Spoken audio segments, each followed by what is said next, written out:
մեր խնդիրը այսօրվա գործող ամենայն հայոց կաթողիկոսի հետ է,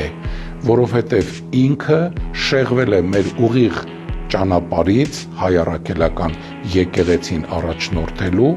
եւ ինքը ստիպված պիտի լինի գնալու, այլ ճանապարհ չկա։ Հայ եկեղեցին հայ ժողովրդի, հայ հավատացյալի եկեղեցին է, ինքը օտարին չի կարող ծառայել, այսքան բան, եւ նաեւ չի կարող ծառայել որևէ այլ քաղաքական ուժի, ամբողջ ժողովրդին պիտի ծառայի եւ ոչ թե առանցին քաղաքական անհատների կամ ուժերի։ Եվ հորդորում եմ ձեզ, մի փորձեք վերջին տարիներին այդ գործողությունները, որ արել եք, մի շարունակեք եւ միտք մի ունեցեք, որ հայ եկեղեցին եւ ամենայն հայոց կաթողիկոսությունը